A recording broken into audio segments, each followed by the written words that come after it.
الحمد لله نحمده ونستعينه ونستغفره ونؤمن به ونتوكل عليه ونعوذ بالله من شرور أنفسنا ومن سيئات أعمالنا. من يهده الله فلا مضل له ومن يضلله فلا هادي له. ونشهد أن لا إله إلا الله وحده لا شريك له. ونشهد أن سيدنا ومولانا محمدا عبده ورسوله. أما بعد فأعوذ بالله من الشيطان الرجيم. بسم الله الرحمن الرحيم. إن الذين كفروا ينفقون أموالهم ليصدوا عن سبيل الله فسينفقونها ثم تكون عليهم حسرة ثم يغلبون والذين كفروا إلى جهنم يحشرون. ليميز الله الخبيث من الطيب ويجعل الخبيث بعضه على بعض فيركمه جميعا فيجعله في جهنم. أولئك هم الخاسرون. قل للذين كفروا إن ينتهوا يغفر لهم ما قد سلف وإن يعودوا فقد مضت سنة الأولين. وقاتلوهم حتى لا تكون فتنة ويكون الدين كله لله. فإن انتهوا فإن الله بما يعملون بصير. وإن تولوا فاعلموا أن الله مولاكم نعم المولى ونعم النصير. وعن جابر بن عبد الله رضي الله تعالى عنه قال النبي صلى الله تعالى عليه وسلم: لا تزال طائفة من أمتي يقاتلون على الحق ظاهرين إلى يوم القيامة، أو كما قال عليه الصلاة والسلام. صدق الله وصدق رسوله النبي الكريم، ونحن على ذلك من الشاهدين والشاكرين، والحمد لله رب العالمین. میرے معزز سامعین، میں نے آپ کے سامنے سورۃ الانفال کی چند آیات مبارکہ اور احادیث کے بے شمار مجموعے میں سے ایک چھوٹی سی حدیث مبارکہ تلاوت کی ہے. دعا ہے کہ اللہ رب العزت صحیح بیان کرنے کی توفیق عطا فرمائے، مجھے اور آپ کو اس پر عمل کرنے کی توفیق عطا فرما دے. ان آیات مبارکہ میں اللہ رب العزت ابتدائے دن سے لے کر آج تک جو کفر طرز عمل اپناتا آیا ہے، اس طرز عمل کو اور اسی طریقے سے کفر کے مقابلے میں اللہ کے نیک بندوں کو کیا طرز عمل اختیار کرنا چاہیے، اور اسی طریقے سے جہنم اللہ رب العزت نے کیوں بنائی ہے، اور اللہ رب العزت مسلمانوں کے ساتھ کیسا تعلق رکھتے ہیں، یہ سب بیان کیا گیا. سب سے پہلی آیت میں اللہ رب العزت فرما رہے ہیں کہ یہ جو کافر لوگ ہیں یہ سارا کا سارا اپنا مال اس لیے خرچ کرتے ہیں تاکہ یہ اللہ کے راستے سے لوگوں کو روک دیں. ابھی یہ اور مزید خرچ کریں گے. اللہ فرماتے ہیں فَسَيُنْفِقُونَهَا، یہ مزید خرچ کریں گے. پھر کچھ وقت بعد جو یہ خرچ کر رہے ہیں ان کے اوپر صرف حسرت ہی رہ جائے گی اور یہ مغلوب ہو جائیں گے، اور اللہ رب العزت ان سارے کے سارے کافروں کو جہنم پر جمع فرما دے. جہنم اللہ رب العزت نے اس لیے بنائی ہے تاکہ اللہ رب العزت پاک کو ناپاک سے علیحدہ کر دے، اور ان کافروں کو، ان ظالموں کو ایک کے اوپر ایک لائن لگا کر پھر اللہ جہنم میں ڈال دیں گے. اور اللہ رب العزت فرماتے ہیں یہی خسارے والے لوگ. اور اے نبی، ان کافروں سے کہہ دو کہ اگر اپنے طرز عمل سے بعد آ جاتے ہیں تو اللہ ان کے پچھلے سارے گناہ بخش دیں گے جو انہوں نے کیے، لیکن اگر باز نہیں آتے اور اپنی روش پر چلتے رہتے ہیں تو اللہ فرماتے ہیں پہلوں کے ساتھ جو میں نے کیا ہے نا کافروں اور ظالموں کے ساتھ وہی ان کے ساتھ بھی کروں۔ اور ایمان والو، اللہ کی راہ میں قتل و قتال کرتے رہو یہاں تک کہ دنیا کے اندر فتنہ ختم ہو جائے اور دین صرف اور صرف اللہ کے لیے ہو جائے۔ اور اگر کافر اپنی بات سے پھر جاتے ہیں تو اللہ رب العزت فرماتے ہیں میں بغور دیکھنے والا ہوں جو کچھ وہ کر رہے ہیں۔ اور اگر اپنی باتوں سے وہ پھرتے ہیں، وعدے کیے ہوئے ہیں ان سے پھر جاتے ہیں، تو یاد رکھو کہ مسلمانوں کا حمایتی اللہ ہے۔ نعم المولا و نعم النصیر، اور اللہ رب العزت بہترین اور خوب حمایتی ہے اور بہت بہترین مددگار ہے۔ اور جو حدیث مبارکہ میں نے آپ کے سامنے تلاوت کی، اس کا مفہوم یہ ہے کہ اللہ کے نبی نے فرمایا کہ میری امت میں سے ایک جماعت ہمیشہ اللہ کی راہ میں قتل و قتال کرتی رہے گی اور وہ ہمیشہ غالب رہے گی قیامت کی صبح تک۔ آج کے حالات، یہ جو فلسطین، اسرائیل، غزہ جو معاملات چل رہے ہیں، اس میں قرآن، اس میں نبی علیہ الصلوۃ والسلام کی تعلیمات میرے اور آپ کی رہنمائی کیسے کر رہی ہیں؟ کیونکہ قرآن اور میرے اور آپ کے نبی کی سیرت اور کردار اور احادیث ہر معاملے کے اندر رہنمائی کرنے والی شے ہے۔ تو آج کے تناظر میں قرآن مجھ سے اور آپ سے کیا چاہتا ہے، کیا تقاضا کرتا ہے، اللہ کے نبی میرے اور آپ سے کیا تقاضا کرتا ہے؟ قرآن میں اللہ رب العزت نے جو سارے کے سارے کفر کا طریقہ طرز عمل بتایا وہ آپ کے سامنے ہے کہ یہ اپنا مال لوگوں کو اللہ کے دین سے روکنے میں لگاتے ہیں۔ نبی علیہ الصلوۃ والسلام کے زمانے میں بھی سارے کے سارے کافر مسلمان جب اللہ کے نبی کی طرف جایا کرتے، مساجد کی طرف جایا کرتے، تو یہ بیچ کے اندر ناچنے والی اور ہر قسم کی چیزیں لگا دیا کرتے تھے شاید کہ ایمان والے ان کی طرف پھر جائیں۔ یہ اپنا مال اس پر خرچ کرتے تھے، پھر کچھ ڈرا دھمکا کر اور مال کی طرف بیلا پھسلا کر ایمان سے گراتے تھے۔ یہی کچھ بلال حبشی رضی اللہ تعالی عنہ کے ساتھ بھی کیا گیا تھا کہ جب وہ ایمان لے آئے، امیہ بن خلف ان کا مالک تھا، اس نے کہا ایمان سے نہیں پھرو گے تو جان سے جاؤ گے، اور اس نے کوئی کسر نہیں چھوڑی تھی ان کے اوپر ظلم کرنے میں کہ جو رسی آج ہم چرپائی بوننے کے کام میں لیتے ہیں، بونج کی رسی وہ ان کے گلے میں ڈال کر نوجوانوں کے ہاتھ میں دیتا تھا، گھسیٹو اس کو بازاروں پہ، اور پتھروں پہ، پہاڑوں پہ، ریتوں میں ان کو گھسیٹا جاتا یہاں تک کہ گلے سے خون رسنا شروع ہوتا۔ لیکن حضرت بلال حبشی رضی اللہ تعالی عنہ کا نعرہ کیا ہوتا تھا؟ احد احد، اللہ ایک ہے، اللہ ایک ہے، انا کافر باللات والعزى، میں انکار کرنے والا ہوں لات منات عزا کا جن کو تم مانتے ہو۔ اتنی حالت کے اندر یہ ایمانی جذبہ تھا۔ اور اس کے علاوہ نبی علیہ الصلوۃ والسلام کے دور سے پہلے بھی حضرت موسیٰ علیہ الصلوۃ والسلام کے دور میں فرعون کا آپ دیکھ لیں حال، کہ اس نے صرف اور صرف اس غم سے کہ ایک بچہ پیدا ہونے والا ہے جو اللہ کا نبی ہوگا اور فرعون کی حکومت کا خاتمہ کرے گا، اس کی وجہ سے 12,500 بچوں کو پیدا ہوتے ہی قتل کر دیا گیا، ذبح کر دیا گیا۔ یذبحون ابناءہم، وہ بچوں کو ذبح کرتا تھا، اللہ نے قرآن میں جو بتایا، اس لیے کہ لوگ کوئی میرے مقابلے میں کھڑا ہونے والا نہ ہو جائے۔ اس نے فوج لگائی بھی تھی، مال خرچ کرتا تھا کہ ایسا نہ ہو کہ یہ نبی پیدا ہو جائے اور میرا کام تمام کر دے، لیکن اللہ رب العزت نے پھر بھی کر کے دکھایا۔ موسیٰ علیہ الصلوۃ والسلام کو اسی کے گھر میں پال کے بھی دکھایا۔ اور یہی موسیٰ علیہ الصلوۃ والسلام کے دور میں جب ایک باندی فرعون کے باندی تھی اور وہ موسیٰ علیہ الصلوۃ والسلام سے متاثر ہو کر ایمان لے آئی، تو فرعون نے اس کو بلا کر کہا کہ دیکھو اپنے ایمان سے پھر جاؤ ورنہ نہیں چھوڑوں گا میں تم، کیونکہ قرآن کریم جو اس کی صفات بتاتا ہے ارم ذات العماد، کہ وہ تو بڑے سخت تھا اور اس جیسے تو پیدا بھی نہیں ہوئے، وہ میخوں کا عذاب دیا کرتا تھا، کیلے گاڑنا، ہاتھ ایسے دیوار پر رکھ کر کیلے ٹھوک دینا، دوسرے ہاتھ پر ٹھوک دینا، دیوار پر اس طرح لگا دینا بندے کو ٹھوک کر، زندہ آدمی، یہ اس کا عذاب ہوا کرتا تھا۔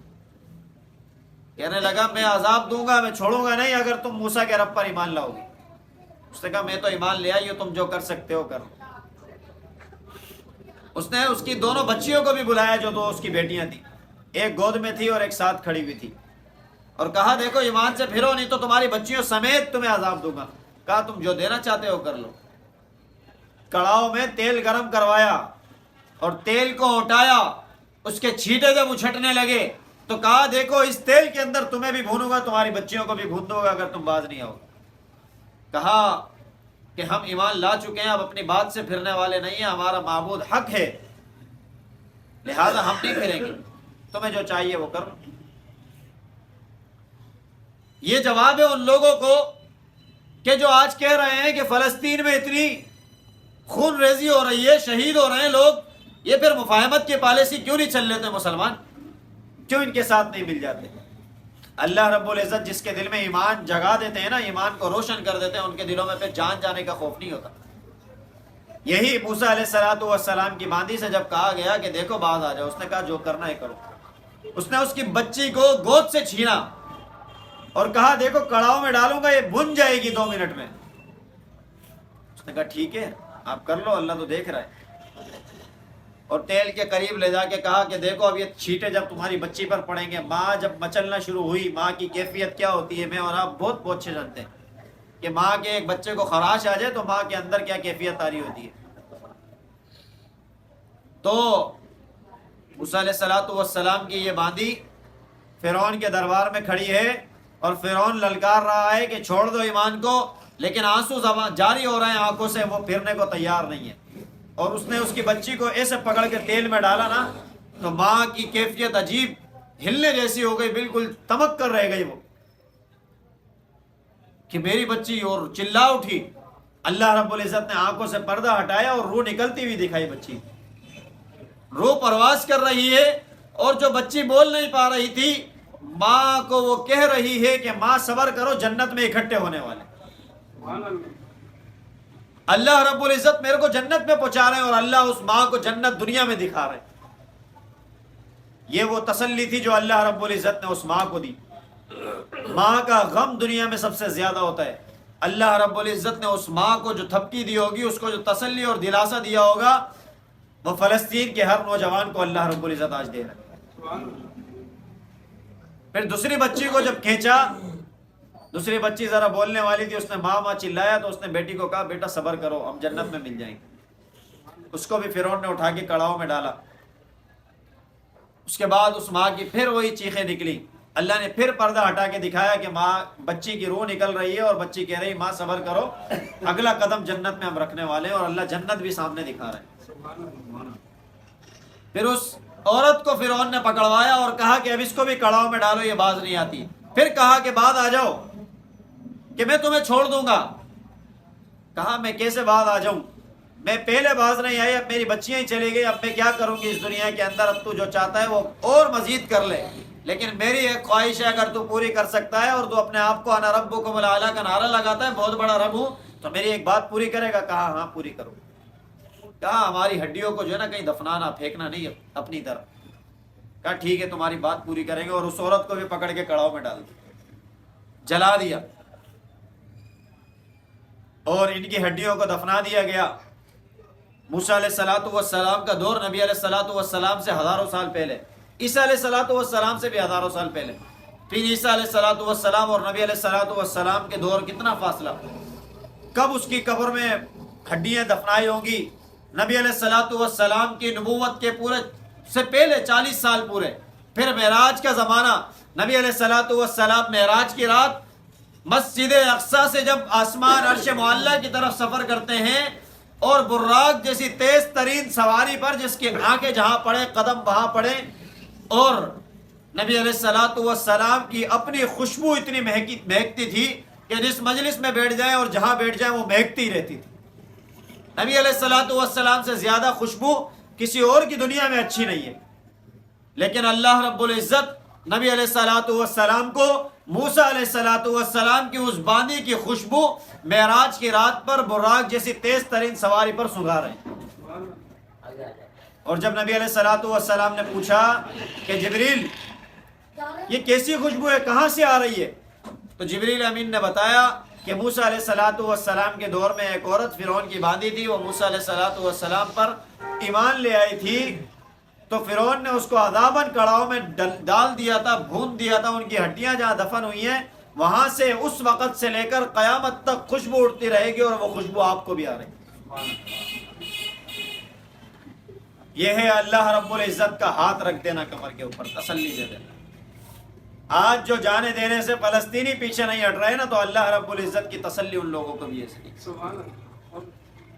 میرے اور آپ کو یہ بات سمجھ میں اس لیے نہیں آتی کہ ہم خوشحالی میں ہیں، ہمیں نہیں پتا کہ ایمان کی کیا طاقت ہے، ہمیں نہیں پتا کہ اللہ کی دی ہوئی یہ ایمان کیا شے ہے، ہمیں نہیں پتا کہ یہ مساجد اللہ کی کتنی بڑی شے ہیں، ہمیں نہیں پتا کہ یہ اذان کی دولت کتنی بڑی دولت ہے، ہمیں نہیں پتا کہ نبی علیہ الصلوۃ والسلام کی احادیث کا ذخیرہ یہ کتنی بڑی ہمارے پاس دولت ہے، ہمیں معلوم ہی نہیں ہے کہ اسلام اللہ رب العزت نے جو ہمیں دیا یہ کتنی بڑی عظیم شے ہمیں دے دی۔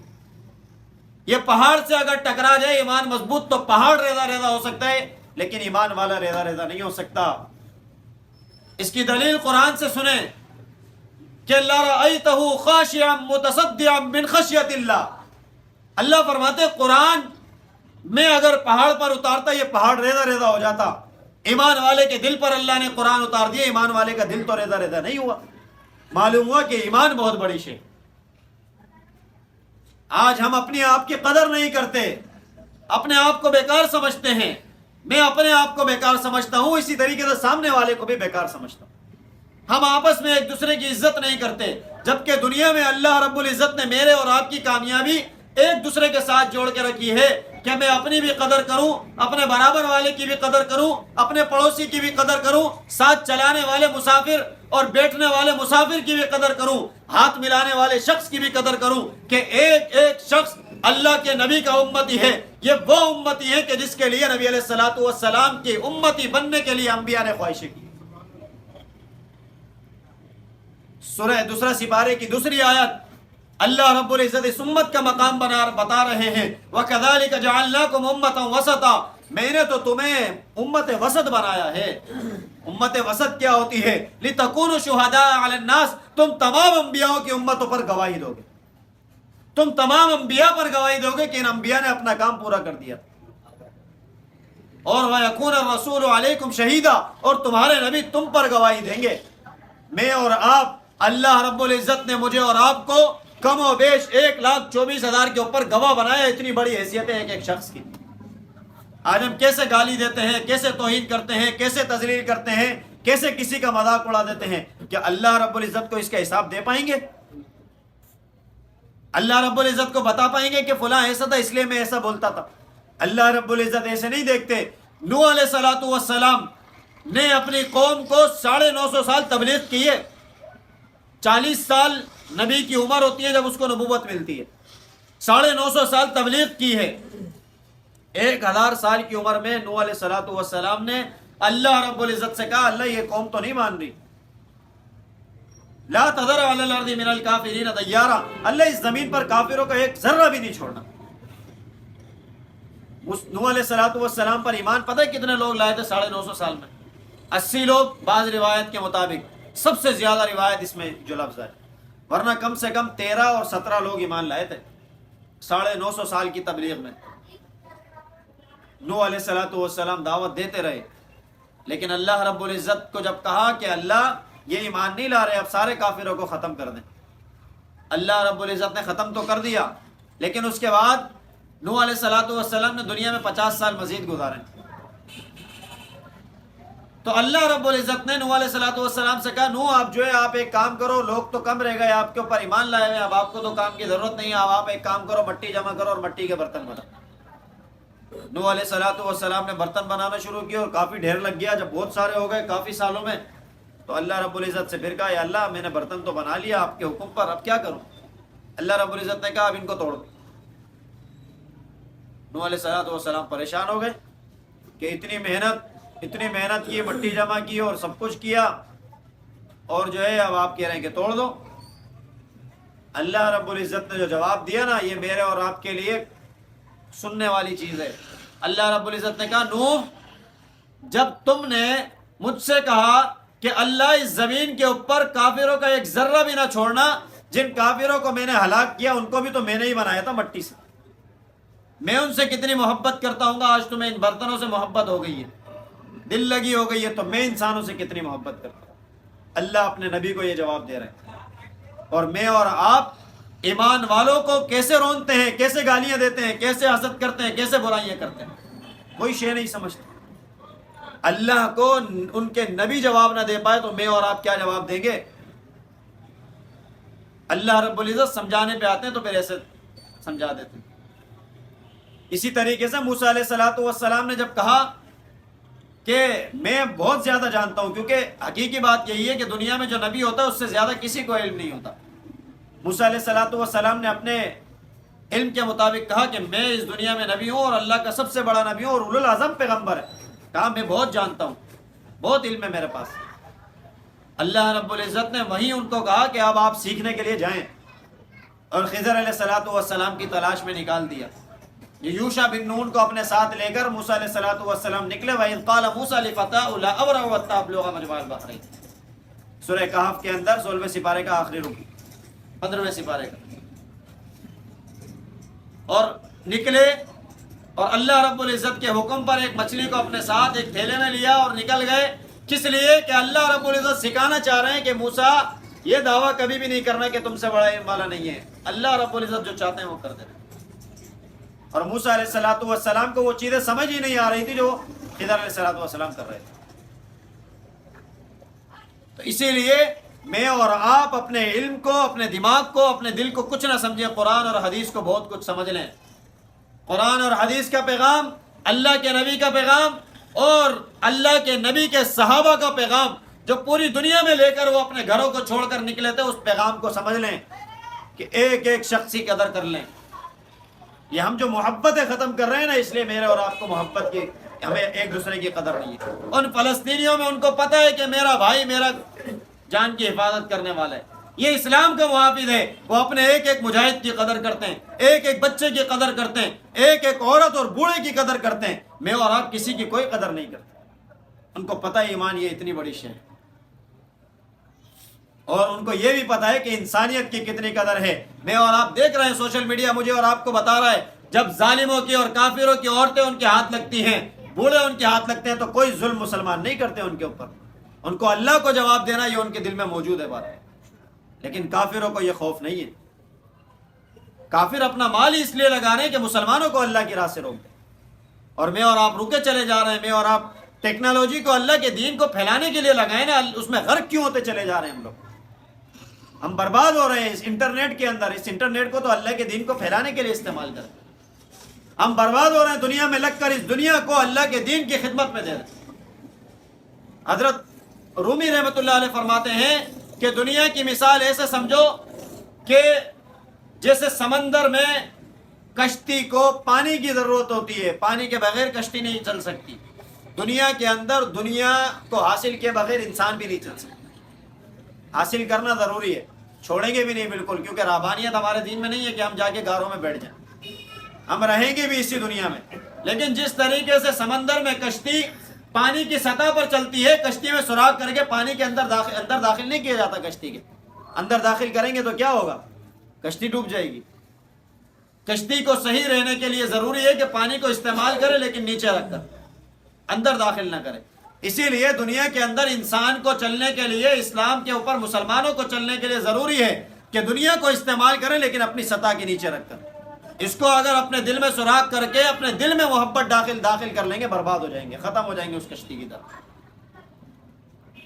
یہ قرآن میرے اور آپ کے لیے سب کچھ ہے. آج ساری تعلیمات میں یہ قرآن ہی بیان کر رہا ہوں نا، جو آج فلسطین کے حالات میں مجھے اور آپ کو معاونت کر رہا ہے. اللہ رب العزت نے حکم دیا ہے ان کافروں کو کہو باز آ جاؤ، اپنی حرکتوں سے نہیں باز آتے تو ہمارا کچھ نہیں بگاڑو گے، ہماری جانیں لے لو. ہم نے تو اللہ سے سودا کیا ہے نا. ان اللہ اشتری من المؤمنین انفسهم واموالهم بان لهم الجنہ. سورہ توبہ کے اندر آیت موجود ہے. اللہ رب العزت نے کہا کہ ایمان والوں نے اللہ سے سودا کیا ہے کہ ان کے لیے جنت ہے، ان کا مال اور ان کی جان اللہ کی ہے. کام کیا کرتے ہیں ایمان والے؟ ان کا کام یہ کہ یقاتلون فی سبیل اللہ فیقتلون ویقتلون. یہ اللہ کی راہ میں قتل و قتال کرنے کے لیے بھی نکل جاتے ہیں، یا تو شہید ہو جاتے ہیں یا یہ غالب آ جاتے ہیں. وعدن علیہ حقا فی التوراۃ والانجیل والقرآن. اللہ نے جو ان سے وعدے کیے وہ حق ہے جو تورات میں بھی موجود تھا، تورات پر عمل کرنے والے کامیاب ہو گئے، جنہوں نے تورات کی مخالفت کی ناکام ہو گئے۔ انجیل میں بھی موجود تھا، جو کامیاب ہو گئے جنہوں نے عمل کیا، ناکام ہو گئے جنہوں نے عمل نہیں کیا۔ والقرآن، قرآن میں بھی موجود ہے، کامیاب وہی ہوگا جو اس قرآن پر عمل کر لے گا، ناکام وہ ہوگا جو قرآن کو چھوڑ دے گا۔ وَمَنْ أَوْفَى بِعَهْدِهِ، اور جس نے اللہ کے وعدے کو پہلے پورا کیا اور اب پورا کریں گے، من اللہ، اللہ کا وعدہ، فَاسْتَبْشِرُوا بِبَيْعِكُمُ الَّذِي بَايَعْتُمْ بِهِ، ان کو خوشخبری سنا دو، بشارت دے دو کہ ان کے لیے جنت ہے جو اللہ سے انہوں نے بیعت کر لی ہے۔ وَذَلِكَ هُوَ الْفَوْزُ الْعَظِيمُ، اور یہی بڑی کامیابی ہے۔ یہ دنیا کے اندر بچ جانا کامیابی نہیں ہے، دنیا کے اندر اللہ کے دین کی حفاظت کرتے ہوئے شہید ہو جانا کامیابی ہے۔ دنیا کے اندر اللہ کے دین کی حفاظت کرتے کرتے کرتے کرتے بچ جانا یہ بھی کامیابی ہے۔ لیکن اگر ہم ایسے ہی کرتے رہے جو آج ہم کر رہے ہیں، ہمارے حکمران کر رہے ہیں، کہ اگر ظالموں کے سامنے بات نہیں کہہ سکتے، وہ اپنا مال تو لگاتے اس لیے کہ دین سے رک جاؤ۔ آج قبلہ اول بیت المقدس کی حفاظت کرنے کے لیے یہ ظالم حکمران 56 ممالک اور جن کی 80 لاکھ افواج ہو، وہ سامنے کھڑے ہونے کو تیار نہیں ہو رہے۔ کس لیے؟ کہ امریکہ ہماری پشت پناہی نہیں کرے گا، امریکہ ویسے بھی کچھ نہیں دیتا، لیکن انہوں نے صرف جو مال دکھایا ہوا ہے اس کی بنا پر ہمارے حکمران نہیں کھڑے ہوتے۔ اللہ کہتا ہے مال خرچ کریں گے یہ، لیکن مغلوب بھی ہوں گے، اور جو ان ظالموں کا ساتھ دے گا وہ بھی مغلوب ہوگا۔ اگلی آیت میں اللہ نے یہی فرمایا ہے کہ اللہ نے جہنم اس لیے بنائی ہے کہ پاک اور ناپاک کو علیحدہ کر دے۔ مسلمانوں میں بھی جو ناپاک ہوں گے اللہ ان کو بھی نہیں چھوڑیں گے، جہنم میں جائیں گے۔ جو آخر میں نکالے جائیں گے جہنم سے وہ بھی تو ایمان والے ہی ہوں گے نا، لیکن جہنم میں ضرور جلیں گے۔ جہنم کا ایک دھواں بھی جو ہے نا اتنے خطرناک شے۔ ایک حدیث مبارکہ میں آتا ہے کہ اللہ رب العزت اس دنیا کے اندر سے اس بندے کو چنیں گے، پہلے انسان سے آنے والے سے لے کر آخر آنے والے انسان تک، جو دنیا کے اندر سب سے زیادہ آسائش والی زندگی گزار کر گیا ہوگا، اور جہنم کے اندر جب اس کو 1 سیکنڈ ڈال کر نکالیں گے اور اس سے پوچھیں گے تم نے کوئی خوشی دیکھی، تو کہے گا خوشی ہوتی کیا ہے،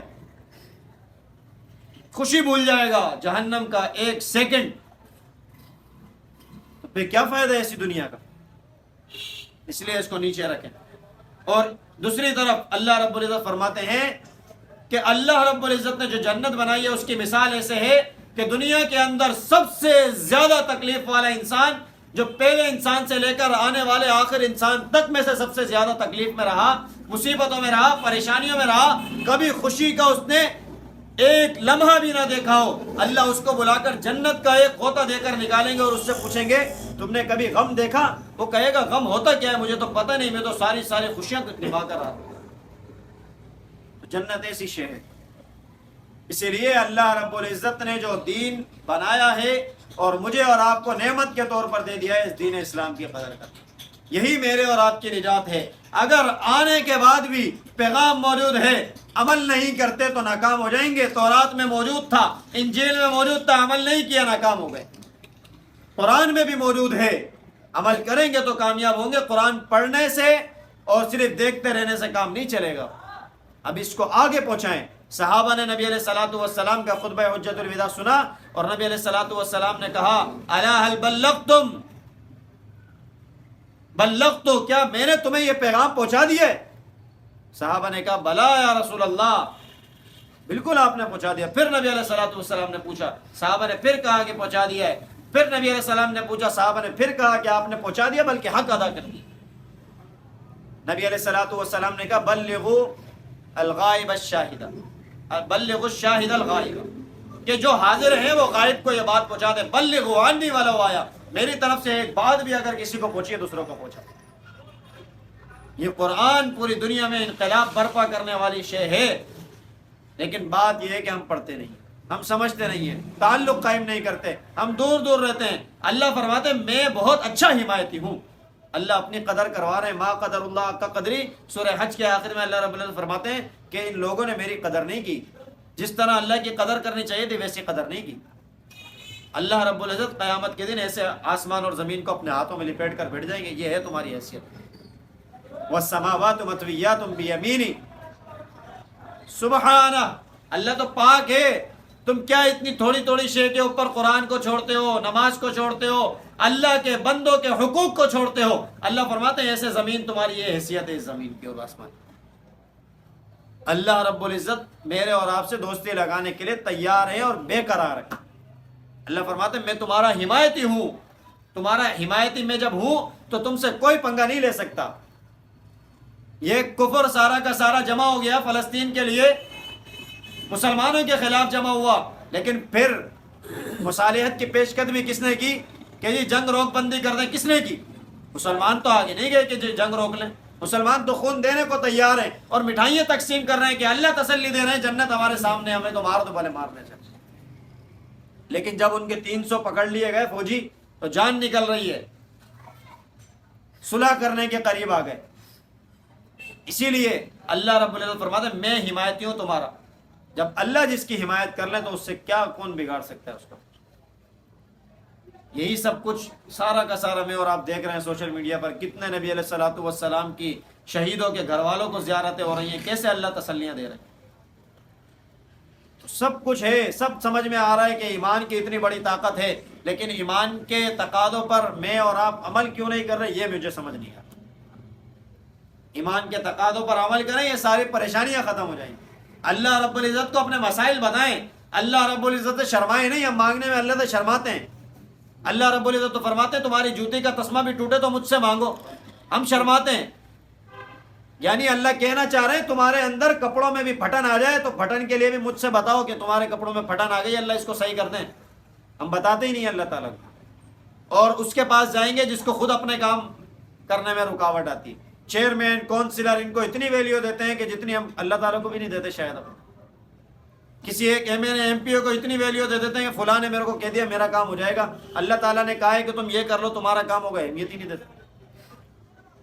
بھائی اللہ تعالیٰ فرماتے ہیں ان اللہ قوی عزیز، اللہ طاقتور بھی ہیں، اللہ غالب کرنے والے بھی ہیں، عزیز غالب ہیں۔ تو اللہ تعالیٰ کمزور توڑی ہیں، اللہ تعالیٰ سے مانگو نا، اللہ تعالیٰ سے دوستی لگاؤ، اللہ کو اپنے مسئلے بتاؤ، اللہ یہ فلاں معاملہ ہے، فلاں جگہ جا رہا ہوں، یہ کام ہے، فلاں کام ہے، آپ میری مدد کر دیں۔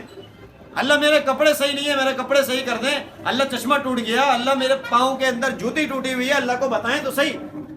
ہم بتاتے ہی نہیں ہیں، روتے رہتے ہیں، دنیا کے سامنے روتے ہیں، دنیا کے سامنے روتے رہیں، اللہ رب العزت پسند نہیں کرتے یہ بات۔ جس طرح ماں باپ پسند نہیں کرتے نا کہ ماں باپ کہتے ہیں نا کہ میرا بچہ ہے تو مجھے بتائے میرا مسئلہ، تو ہم دور کریں گے۔ اور اگر نہیں بتاتا بچہ تو ماں باپ کتنے پریشان ہوتے ہیں، زمانے کو بتا رہا ہے مجھے نہیں بتا رہا۔ اللہ رب العزت تو ماں سے بھی 70 گنا زیادہ محبت کرتے ہیں، تو اللہ تعالیٰ پہ کیا ہوتا ہوگا؟ اللہ تعالیٰ کیسے میرے اور آپ کی وجہ سے غمگین ہوتے ہوں؟ اللہ سے محبت کریں بھائی۔ ان اللہ مولاکم، اللہ ہمارا مولا ہے، اللہ ہمارا حمایتی ہے، اللہ ہمارا مددگار ہے۔ اور اللہ جب حمایتی ہو تو اللہ خود کہہ رہے نعم المولا، کیا یہ خوب حمایتی ہے اللہ، کیا یہ خوب مددگار ہے اللہ۔ پھر اور کون سی مددیں تلاش کر رہے ہیں ہم؟ اللہ تو ہماری شرک سے زیادہ قریب ہے، پھر باہر کہاں تلاش کر رہے ہیں؟ اللہ کو پہلے بات پتہ لگتی ہے، بلکہ ہونے سے پہلے اللہ کو علم ہوتا ہے، تو پھر ہم کیوں ادھر ادھر جاتے ہیں؟ اللہ تو ساری چیزیں دیکھ رہے ہیں۔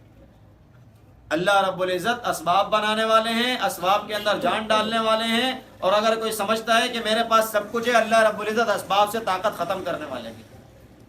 فرعون نے موسیٰ علیہ السلام کو جب آخر میں پکڑ لیا تھا نا، کہ پوری قوم کو لے کے موسیٰ علیہ السلام نکل رہے تھے، آگے دریا فرات سمندر آ گیا اور پیچھے موسیٰ علیہ السلام کے فرعون اپنے لشکر کے ساتھ پہنچ گیا۔ ساری قوم کہنے لگی موسیٰ ہمیں مروا دیا، اب تو یہ پکڑ لے گا، اب ہم کہاں جائیں؟ سمندر میں چھلانگ لگائیں۔ موسیٰ علیہ السلام نے کہا انی معی ربی سیہدین، میرے ساتھ میرا اللہ ہے، ان قریب رہنمائی کر دے گا۔ اور اللہ نے کیا کیا؟ موسیٰ علیہ السلام نے اشارہ کیا، سمندر میں راستے بن گئے، پہاڑ بن گئے پانی کے، اور موسیٰ علیہ السلام اپنی قوم کو لے کے نکلے۔ فرعون نے یہی دیکھا کہ راستہ ہے، اسباب کو دیکھا۔ موسیٰ علیہ السلام نے اسباب نہیں دیکھے تو پانی پہ کوئی نہیں چلتا۔ موسیٰ علیہ السلام نے اللہ پہ بھروسہ کر کے لاٹھی مار کے چلنا شروع کیا، پانی پہاڑ بنا۔ اس نے پہاڑ کو دیکھ کر، جگہ کو دیکھ کر قدم رکھا تو پانی بن گیا اور غرق ہو گیا۔ اس لیے اسباب بنانے والے، اسباب میں جان ڈالنے والے اللہ ہیں۔ اللہ رب العزت سے دوستی کریں، اللہ سے دل لگائیں، یہی میرے اور آپ کے لیے اس دنیا کی بھی کامیابی ہے، آخرت کی بھی کامیابی ہے۔ نبی علیہ السلام کے سامنے کھڑے ہونے کے لیے اور کامیاب ہونے کے لیے اور سرخرو ہونے کے لیے یہی دنیا کے اندر قرآن اور حدیث۔ اگر اس کو چھوڑ دیں گے تو پھر ہر جگہ رسوائی ہے. دعا ہے کہ اللہ رب العزت خود مجھے بھی ان باتوں پر عمل کرنے کی توفیق عطا فرمائے, آپ تمام میں سے ہر ایک کو بھی عمل کی توفیق عطا فرما دے. وآخر دعوانا ان الحمد للہ رب العالمین.